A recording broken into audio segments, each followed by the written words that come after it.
sonido, así.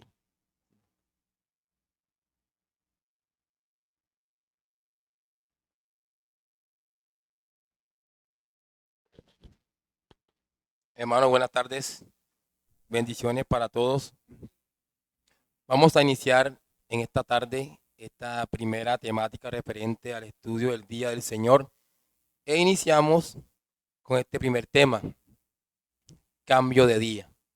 Veremos a través de las referencias bíblicas que estudiaremos, de la historia de algunos padres y de los creyentes en general en el tiempo, como hay un testimonio claro de que hubo un cambio de día de sábado a domingo en cuanto a los creyentes congregándose como día del Señor. Entonces, el tema que estudiaremos en estos momentos es referente al cambio de día. Es decir, veremos a través del testimonio, como les dije, de las Escrituras, que efectivamente se hace notorio el cambio de sábado a domingo como el día del Señor. Algunas personas afirman que este cambio no es más que una invención humana, porque Dios en ningún momento lo ordenó y que por lo tanto se debe dejar como día del Señor el día sábado, como sucedió con el pueblo de Israel en el Antiguo Testamento. Otros afirman que si hubo un cambio de día de sábado a domingo, pero que este cambio fue gracias al emperador Constantino en el año 321 después de Cristo, por lo que algunos creen que gracias a este hombre los cristianos celebran el día del Señor el domingo. Es cierto, es cierto que no tenemos ningún registro de que nuestro Señor Jesucristo haya requerido un cambio de día para la observancia del día de reposo santo. Tampoco nos han dado tal mandato ninguno de los apóstoles a quienes el Señor les encargó la tarea de fundar su iglesia. No hay una referencia en cuanto al tema. Sin embargo, por las acciones, por el testimonio, parece encargarnos que observemos el primer día de la semana como el día de reposo cristiano. No solo que nuestro Señor resucitara aquel primer día de la semana cuando resucitó, sino que parece que se hace un énfasis precisamente en el hecho de que fue el primer día de la semana que resucitó. Todos los relatos de la resurrección lo mencionan.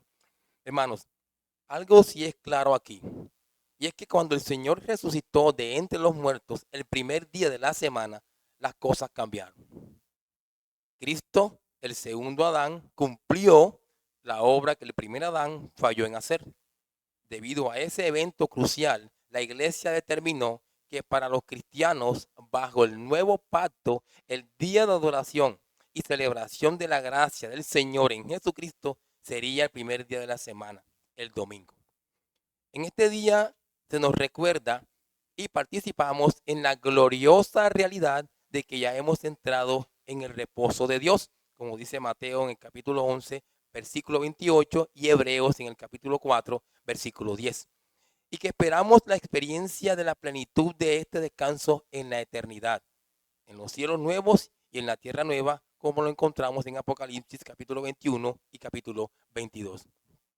Ahora, nos reunimos colectivamente para adorar y disfrutamos de un anticipo de nuestro descanso eterno. Y luego salimos al reino de este mundo para trabajar durante 6 días. Y lo que quiero hacer ahora es ver a través de las escrituras cómo hay una clara evidencia dada no solo por los evangelios, sino también por los demás libros que encontramos en el Nuevo Testamento, de que evidentemente hay un cambio de día, de sábado a domingo, para la celebración del Día del Señor. Vamos inicialmente a los evangelios. El Señor resucitó el primer día de la semana. El hecho maravilloso de la resurrección del Señor el primer día de la semana es una razón adecuada para designarlo como el día de reposo cristiano en lugar del séptimo día. Durante su ministerio, el Señor Jesucristo había afirmado que era el Señor del día de reposo. Por tanto, dice Marcos en el capítulo 2, versículo 28, por tanto, el Hijo del Hombre es Señor del día de reposo. Y noten que después de su resurrección señaló el primer día de la semana por cómo se reveló. El día que resucitó, se apareció a sus discípulos en 5 ocasiones, reiterando las apariciones sucesivamente cada primer día de la semana. Lucas, por ejemplo, después de decir que Jesús resucitó el primer día de la semana, en Lucas 24, versículo 1, al llegar al relato de su aparición a los 2 discípulos camino de Emaús, incluye de que esto también sucedió ese mismo día. Sin embargo, en el relato de Juan, donde este énfasis más se destaca. Noten cómo se destaca esto en el relato de Juan. Busquemos en nuestras Biblias en Juan capítulo 20, en el versículo 1, por ejemplo, dice: el primer día de la semana, María Magdalena fue de mañana, siendo aún oscuro, al sepulcro, y vio quitada la piedra del sepulcro. María encontró la tumba vacía. Versículo 19. Cuando llegó la noche de aquel mismo día, el primero de la semana, estando las puertas cerradas en el lugar donde los discípulos estaban reunidos por miedo de los judíos, vino Jesús y puesto en medio les dijo: paz a vosotros. Quedémonos en este versículo 19 del capítulo 20 del Evangelio de San Juan. Cuando llegó la noche de aquel mismo día, el primero de la semana, dice inicialmente este capítulo 20, versículo 19. El Señor se apareció a sus discípulos reunidos. Juan vuelve a destacar intencionalmente que su próxima aparición fue 8 días después, cuando estaban otra vez sus discípulos dentro, Juan 20, 26. Es decir, fue el siguiente día de la semana que el Señor volvió a manifestarse a ellos. Parece seguro que nuestro Señor, habiendo coronado el día de su resurrección con sus manifestaciones, desapareció una semana entera para volver a aparecer el día de reposo siguiente. Entonces vean cómo bajo la sanción directa del Señor resucitado, el primer día de las semanas se estaba convirtiendo en el día designado para las reuniones cristianas. Ahora, cuando vamos al libro de Hechos de los Apóstoles, sobresalen aspectos muy importantes referentes al cambio de día. Lo primero que resalto es el hecho de que el Espíritu Santo vino el día de Pentecostés. Busquen en sus Biblias en Hechos de los Apóstoles, capítulo 2, versículo 1. Vean lo que dice el versículo 1 en adelante. En Hechos 2. Cuando llegó el día de Pentecostés, estaban todos unánimes juntos. Y de repente vino del cielo un estruendo como de un viento recio que soplaba, el cual llenó toda la casa donde estaban sentados. Versículo 3. Y se les aparecieron lenguas repartidas como de fuego, asentándose sobre cada uno de ellos. Y fueron todos llenos del Espíritu Santo y comenzaron a hablar en otras lenguas según el Espíritu les daba que hablasen. Pentecostés. Pentecostés se celebraba después de la fiesta de las gavillas, como dice Levítico 23. Es decir, se celebraba la fiesta de las gavillas y se contaban 7 sábados. Un sábado, 2 sábados, 3 sábados, 4 sábados, 5 sábados, 6 sábados, 7 sábados. Al siguiente día, del último sábado, o sea, el primer día de la semana, se celebraba Pentecostés. Entonces, ellos estaban reunidos el domingo, el primero de la semana. Entonces, vemos que el Espíritu Santo vino sobre sus discípulos el primer día de la semana. Además, también vemos cómo en este libro de los Hechos, en el capítulo 2, que el apóstol Pedro predicó su primer sermón ese mismo primer día de la semana y se convirtieron 3,000 personas. Primeros frutos de salvación de la iglesia, el primer día de la semana. Otra cosa importante, hermanos, que notamos en el libro de los Hechos en el capítulo 2, es que los discípulos se reunían todos los días. Ustedes lo leen ahí, todos los días. Pero con el paso del tiempo vemos que ellos cambiaron esta dinámica y comenzaron a reunirse los primeros días de la semana. Hechos capítulo 26. versículos 6 y 7. Y nosotros, pasados los días de los panes sin levadura, navegamos de Filipos y en 5 días nos reunimos con ellos en Troas, donde nos quedamos 7 días. Versículo 7. El primer día de la semana. ¿Ven? Reunidos los discípulos para partir el pan, Pablo les enseñaba, habiendo de salir al día siguiente, y alargó su discurso hasta la medianoche. El apóstol Pablo aquí nos está mostrando que los miembros de la iglesia apostólica acostumbraban reunirse para adorar juntos el primer día de la semana. Se cambió la dinámica de todos los días para coger un día en el que ellos se reunirían. Es el primer día de la semana. ¿Sí están notando eso, hermanos, en la Biblia? Y esta es una evidencia que encontramos también en las cartas escritas por el apóstol Pablo. Por ejemplo, en 1 Corintios, capítulo 11, en adelante, versículo 17 en adelante, vean lo que dice el apóstol Pablo. Pero al anunciaros esto que sigue, no os alabo, porque no os congregáis. Y ese congregáis apunta al primer día de la semana. Pero porque no os congregáis para lo mejor, sino para lo peor. Versículo 18. Pues en primer lugar, cuando os reunís como iglesia, también estamos hablando que están congregando el primer día de la semana. Oigo que hay entre vosotros divisiones y en parte lo creo. Versículo 20. Cuando pues os reunís vosotros, otra vez, esto no es comer la cena del Señor. Estas reuniones, hermanos, se celebraban el primer día de la semana.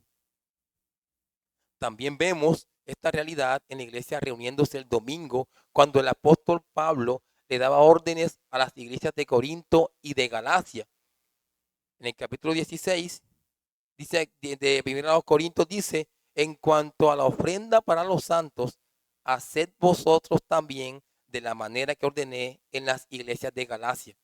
Versículo 2, cada primer día de la semana, cada uno de vosotros ponga aparte algo, según haya prosperado, guardándolo para que cuando yo llegue no se recojan entonces ofrendas.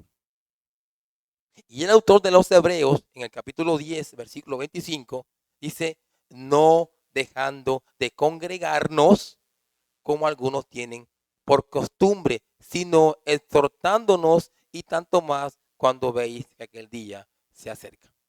También apunta, hermanos, a esa reunión habitual de los creyentes el día primero de la semana. En Apocalipsis capítulo 1, versículo 10, dice el apóstol Juan, yo estaba en el Espíritu en el día del Señor. Lo que se cree aquí es que este término día del Señor se refiere al primer día de la semana.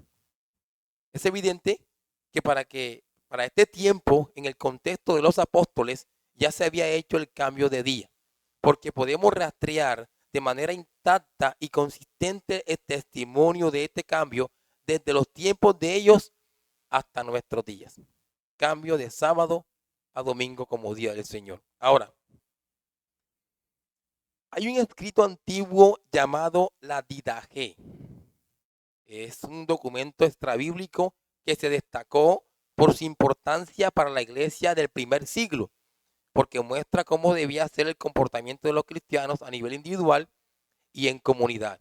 Este escrito dice en el capítulo 14, miren lo que dice aquí, cuando os reuniereis en el domingo del Señor, ven, partid el pan, y para que el sacrificio sea puro, dad gracias después de haber confesado vuestros pecados. El que de entre vosotros estuviere enemistado con su amigo, que se aleje de la asamblea hasta que se haya reconciliado con él, a fin de no profanar vuestro sacrificio. Domingo del Señor. Bien, hermanos, este escrito importante para la iglesia primitiva ya incluía el cambio de día, de sábado a domingo como día del Señor. Veamos ahora entonces, hermanos, otros testimonios. Otros, aparte de la Biblia, encontramos la Didache, ya vimos la Biblia, ya vimos que el fundamento principal de este cambio es de la resurrección del Señor. Vamos a ver otros testimonios que muestran que efectivamente hubo un cambio de día. Los cristianos primitivos llamaban a su propio día, al cual le daban preeminencia y una obligación exclusiva, Día del Señor. El primer día de la semana, el octavo día, decían ellos. Miren, Ignacio de Antioquía, testimonios ahora de hombres de fe en el tiempo, aparte de la iglesia que encontramos en la escritura, vemos ahora otras personas que dan testimonio de eso. Ignacio de Antioquía, un amigo cercano de los apóstoles, martirizado en Roma años después de la muerte de Juan. En uno de sus escritos dijo lo siguiente: así pues, los que habían andado en las prácticas antiguas alcanzaron una nueva esperanza, sin observar ya los sábados, sino moldeando sus vidas según el día del Señor, en el cual nuestra vida ha brotado por medio de él y por medio de su muerte. Este creyente, hermanos, llama al día del Señor la reina y el principal de todos los días de la semana. Este hombre murió por su fe y da testimonio de que ya no es el sábado, sino el primer día de la semana. Justino Mártir. Justino Mártir, un fuerte defensor de la fe cristiana, martirizado en Roma por no negar su fe, dijo acerca del día del Señor: en el día llamado domingo hay una asamblea de todos los que viven en las ciudades o distritos rurales, y las memorias de los apóstoles y los escritos de los profetas son leídos, porque es el primer día cuando Dios disipó las tinieblas y el estado natural original de las cosas y formó el mundo, y porque el día en que Jesucristo nuestro Salvador se levantó de entre los muertos. Por lo tanto, permanece como el principal y primero de los días. Tertuliano. Este padre de la iglesia y muy influyente en el cristianismo de su época escribió al final del siglo II: en el día del Señor, los cristianos, en honor a la resurrección del Señor, deben evitar todo lo que puede causar ansiedad y aplazar todo trabajo del mundo, no sea que den lugar al diablo. A pesar, hermanos, de que pudiéramos seguir escribiendo más testimonios de más cristianos de los primeros siglos que afirman sin ninguna duda sobre el cambio de día, quiero hacer una referencia a los que no podían quedarse por fuera de esta lista: los reformadores. El testimonio de todos los grandes reformadores y el legado que han dejado a través de su historia coinciden. Martín Lutero, Zwinglio, Juan Calvino y los demás reformadores coinciden y aceptan la idea del día del Señor, celebrándose el primer día de la semana por motivo de la resurrección del Señor. Juan Calvino, en su Institución de la Religión Cristiana, dice lo siguiente: por haberse convertido en soporte de la superstición, la fiesta judía fue abolida, y como algo necesario para mantener la decencia, el orden y la paz en la iglesia, los primeros cristianos sustituyeron el sábado por el que hoy llamamos Día del Señor. Juan Calvino dice esto. Ahora, nuestra Confesión de Fe Bautista de Londres de 1689, en el capítulo 22, párrafo 7, dice acerca del Día del Señor: así como es ley de la naturaleza que, en general, se dedique una proporción de tiempo, por arreglo de Dios, sea apartada para la adoración a Dios, del mismo modo, por su palabra, en un mandamiento positivo, moral y perpetuo que obliga a todos los hombres de todas las edades. Él ha señalado un día de cada 7 como reposo para ser guardado santo para él, el cual desde el principio del mundo hasta la resurrección de Cristo fue el último día de la semana. Y a partir de la resurrección de Cristo fue cambiado al primer día de la semana. Eso dice nuestra confesión de fe, el cual es llamado el día del Señor y debe continuar como el día de reposo cristiano hasta el fin del mundo, quedando abolida la observancia del último día de la semana. ¿Ven lo que dice nuestra confesión de fe? Que hubo un cambio de sábado a domingo y que este cambio queda y permanece perpetuamente. Así que concluimos que el cambio de día por parte de la Iglesia Apostólica es comprobado por el testimonio histórico de la Iglesia primitiva y de los demás reformadores. Y todos los pasajes bíblicos que hemos citado demuestran que el cambio se efectuó por la autoridad de los apóstoles y por ende por la autoridad del mismo Señor Jesucristo. Por medio de los apóstoles, predicando a Jesús y su resurrección, y observando y estableciendo el primer día de la semana para la reunión de la iglesia y los servicios religiosos, se confirma la importancia y pertinencia de este cambio de día. Finalmente, hermanos, desde el día de Pentecostés, hace más de 2000 años, del que se nos narra en Hechos de los Apóstoles, capítulo 2, el primer día de la semana ha sido observado por el auténtico pueblo de Dios y bendecido por el Espíritu Santo. Vamos a concluir esta enseñanza de hoy y terminaremos también con unas aplicaciones. Concluyamos, hermanos. El hecho maravilloso, como dijimos anteriormente, de la resurrección del Señor Jesús el primer día de la semana es una razón adecuada para designarlo como el día de reposo cristiano en lugar del séptimo día, como dijimos anteriormente. Cuando vamos al Antiguo Testamento, nos daremos cuenta cómo nos apunta hacia Jesucristo, su vida, su obra en la cruz del Calvario, su victoria sobre el diablo, el mundo y la muerte, la cual alcanzó precisamente por la resurrección. Y es gracias a la resurrección que el apóstol Pablo va a decir en el capítulo 3 de Colosenses que si habéis resucitado con Cristo, buscad las cosas de arriba donde está Cristo sentado a la diestra de Dios. ¿Qué implica esto, hermanos? Hay una nueva directriz en nuestra vida. Hay una nueva directriz en la vida de cada persona que ha venido a ser parte de la iglesia, una vez que el Señor resucita de los muertos. El apóstol Pablo dice en Romanos 4:25 que el Señor Jesús fue resucitado para nuestra justificación. Y esto significa que el Padre aceptó el sacrificio de su Hijo en la cruz. Hemos sido declarados justos, hemos sido perdonados, hemos sido reconciliados con Dios.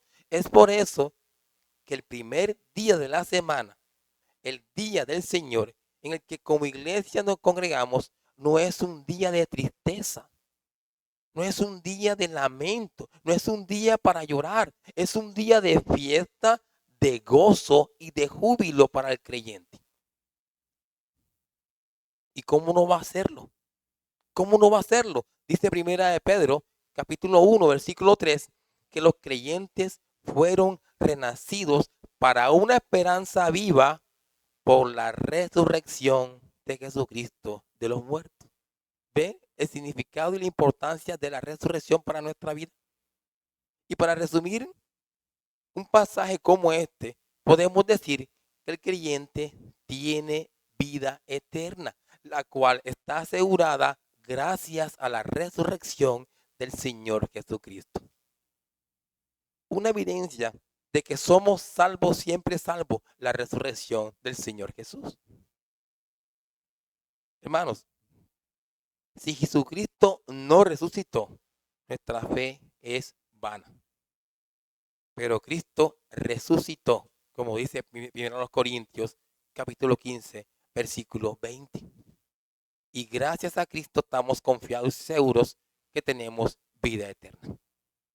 ¿Sí ven, hermanos, lo importante de la resurrección y por qué celebramos ese día, el primer día de la semana, y el significado que tiene para nuestra vida? Ya concluyendo, vamos a ir aplicando entonces. Apliquemos rápidamente sobre este tema en cuanto a lo referente al cambio de día. Les recuerdo, hermanos, que el primer día de la semana celebramos el Día del Señor, gracias a la resurrección del Señor Jesús de los muertos. Lo que significa que como creyentes, que son ustedes hermanos, tienen parte en la resurrección. Y eso es motivo suficiente de alegría para nosotros.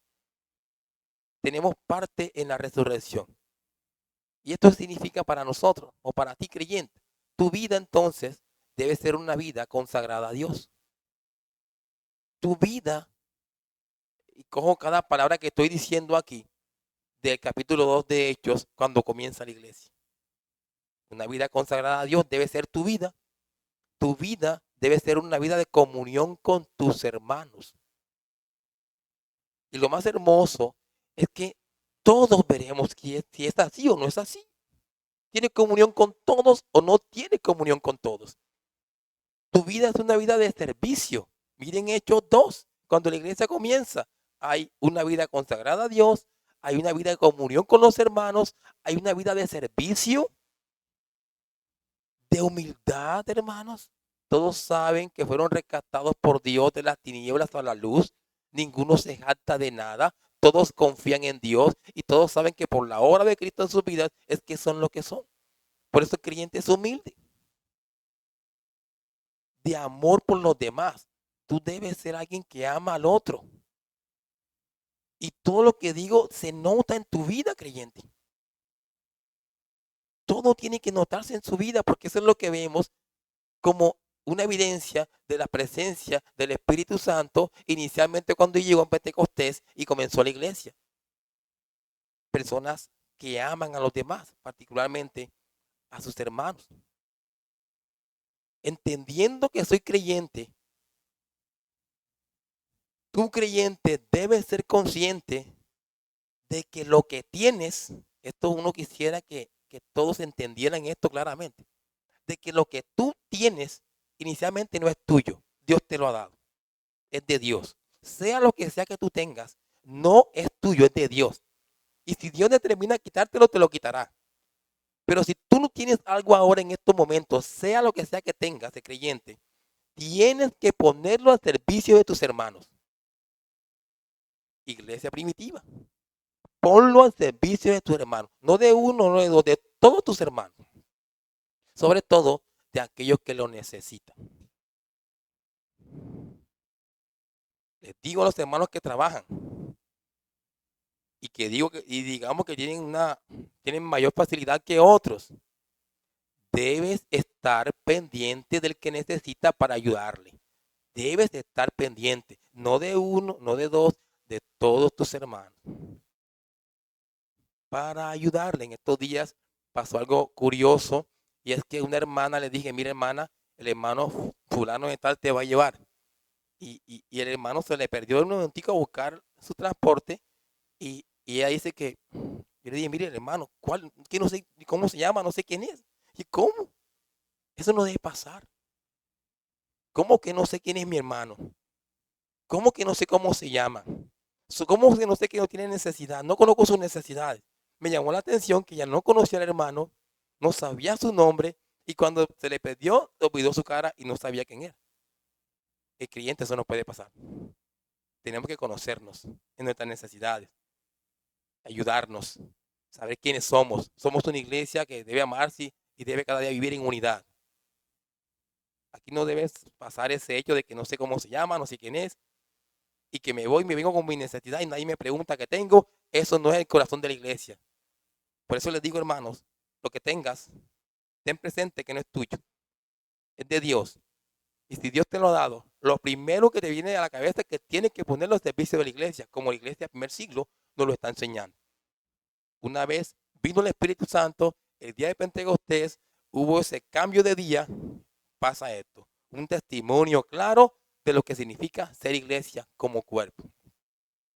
Ahora, si la iglesia primitiva, hermanos, cambió su dinámica de reunirse todos los días a reunirse un día, y es interesante. Si la iglesia primitiva cambió su dinámica de reunirse todos los días a reunirse un día, el primero de la semana, te digo, hermano, que no negocies ese día por nada. No lo negocies. Como creyente, tú eres consciente de que no debes negociarlo por nada. o es obedecer a Dios o no. Y olvídate que tu conciencia te va a tranquilizar si tú no obedeces a Dios. Eres abiertamente desobediente si tú negocias el día del Señor. Porque mira todo lo que significó para tu vida la resurrección del Señor Jesucristo. No lo negocies. Dale el valor que tiene ese día con tu vida. Porque recuerda que es el día del Señor. Celebramos la resurrección de nuestro Señor Jesucristo.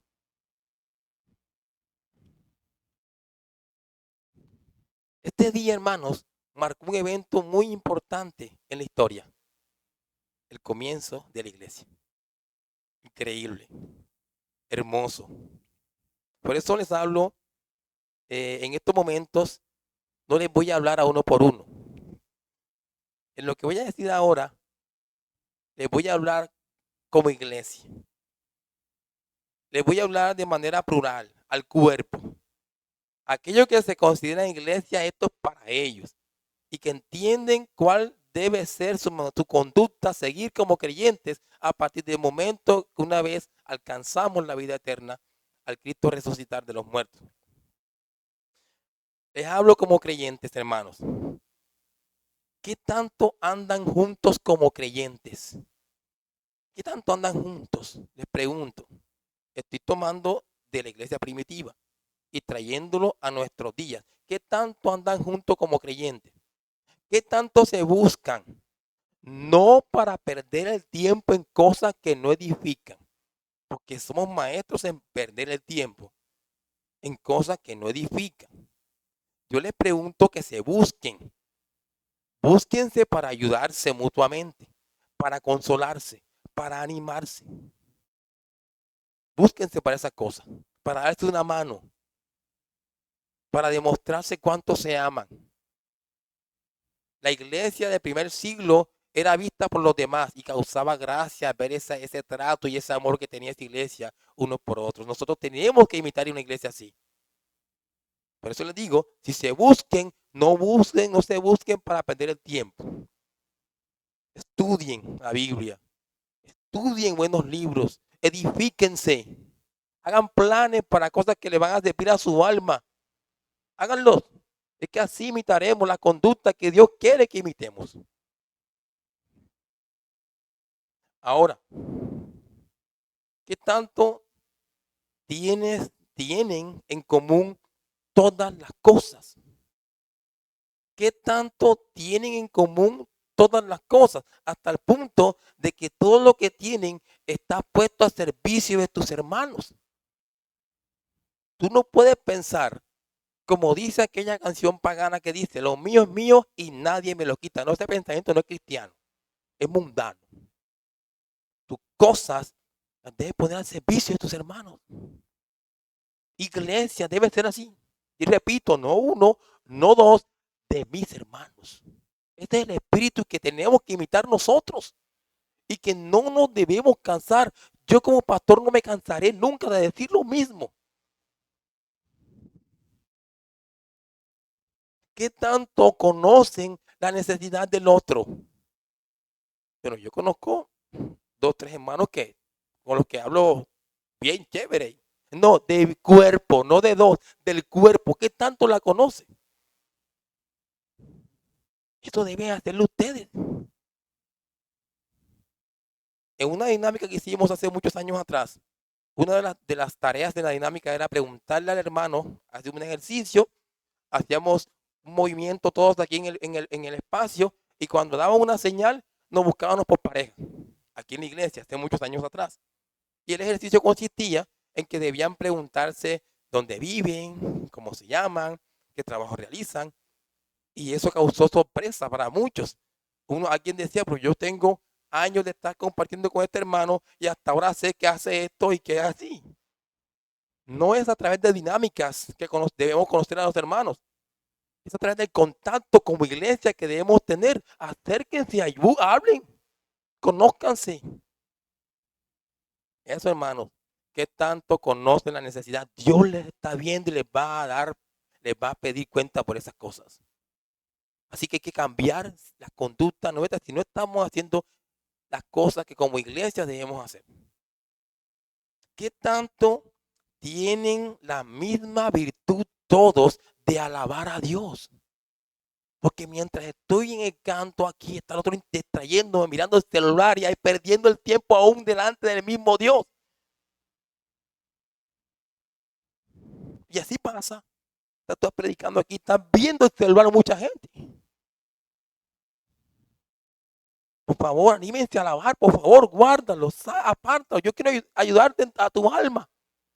No lo hagas, te afectas.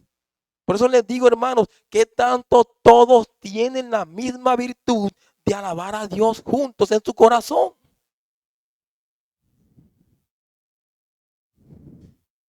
¿Qué tanto, hermanos? Estoy tomando, repito, de la iglesia primitiva y lo paso para ustedes. Es que esas son las cosas que debemos imitar.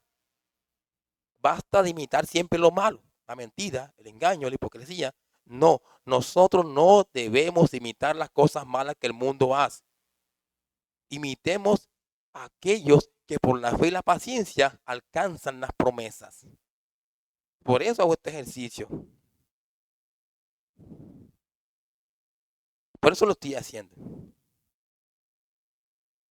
Hermanos, deben promover esta dinámica de vida cada día en sus vidas.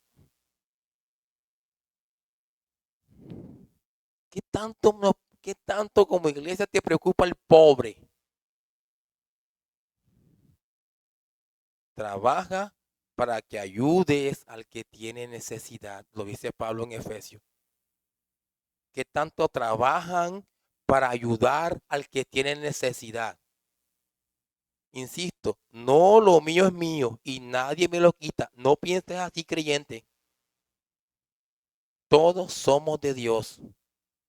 Cada cosa que tenemos es de Dios. Y si yo tengo un trabajo, Dios me lo dio para que esos recursos que yo alcanzo sean para la gloria de Dios.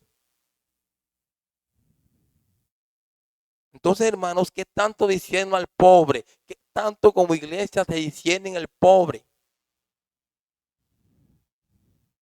¿Qué tanto? Debemos hacerlo, hermanos. Debemos promover esas conductas en nuestra vida. Todos los días, hasta el fin del mundo.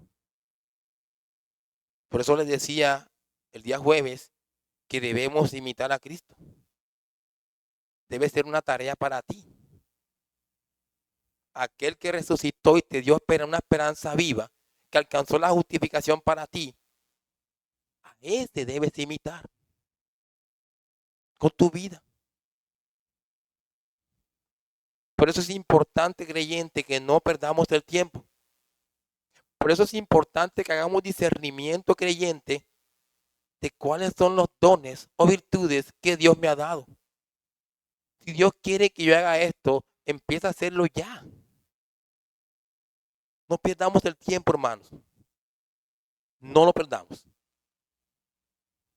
Recuerden, iglesia, que somos creyentes. Somos creyentes. Precisamente por el hecho de que tenemos parte en la resurrección de nuestro Señor Jesucristo. Y todo lo que les dije anteriormente, sí lo podemos cumplir. Sí lo podemos alcanzar. Porque el mismo Espíritu que le dio la fuerza, el poder y la gracia para que la iglesia primitiva obrara de esta manera y cada creyente en la historia lo hiciera, es el mismo Espíritu que está en nosotros. Así que podemos alcanzar el testimonio que Dios demanda de nosotros, porque en la fuerza del Espíritu Santo lo haremos. Y que Dios nos ayude cada día, hermanos, a tener en cuenta que este cambio de día es el día del Señor, es el día en que venimos como creyentes a continuar adorándole. Amén. Oremos, mis hermanos. Amado Padre, queremos darte gracias en esta hora, Señor. Gracias por concedernos este tiempo de bendición. Siempre es importante que sea cual sea el tema que tratemos, se nos guíe hacia la práctica, Señor, para que no haya una pérdida de tiempo, Padre Santo. Por eso quiero agradecerte por todo esto que acabamos de hacer en estos momentos, Señor. Aprendimos sobre este primer día, este cambio de día, Señor, muy claro, muy muy enfocado en las Escrituras. Fuera de las Escrituras también encontramos testimonio de que hubo un cambio de día, Señor, que tú nos ibas mostrando luego de la resurrección. Y ese cambio de día significa ahora que tenemos parte como creyentes en ese congregarnos día, cada domingo, porque así tú lo has determinado, Padre bueno. Ruego para que nos ayudes cada día a amar el día del Señor y glorificarte en ese día cuando llegue, Señor. Gracias por todo. Gloria a tu nombre por siempre, Dios mío. Todas estas cosas te las rogamos en el nombre de Cristo. Amén.